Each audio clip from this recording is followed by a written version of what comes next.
abategetsi babiri, umushikiranganje wa mbere n'umushikiranganje w'ubudandaji bavuga imvugo zidasa ku biciro abadandaza ibinyobwa bya Braludi babwirizwa gukorerako.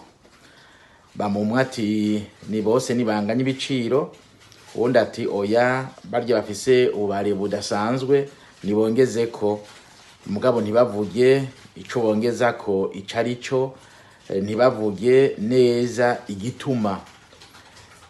Ariko iyo wumvise mwene izo mvugo biba bisigura yuko hariho ikibazo mu byerekeye ukuja inama kw'abategetsi.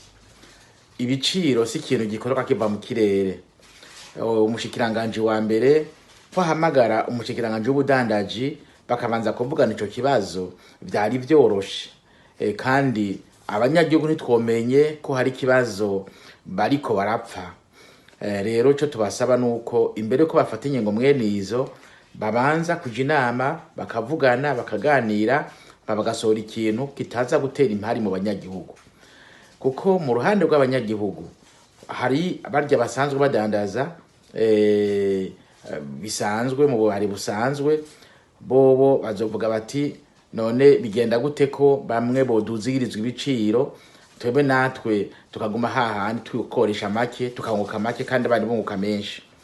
Urumva muri ico gihe nta muntu aza gutora inyishu, nta muntu aza kubuzuriza, nta muntu aza kubahumuriza, kubera ko bahumurije niba abandi nyene bateye ibibazo.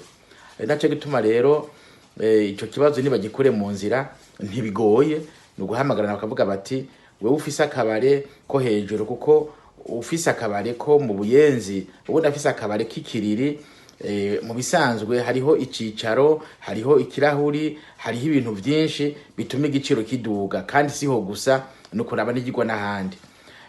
Mugabo ugiye mu kabare unywe ikiro cyo mu gitanda ko bakigwa ku giciro gitoya, naho kandi ni hahandi birumvikana. Urumva rero byo byose byabuza gusigurwa bikagira insiguro, ubikorerako akamenya ico atarenga, akamenya hagabikiriza. Mugabo atana kimwe kivuzwe nukuri no gutera ingorane mu banyagihugu kandi kubusa.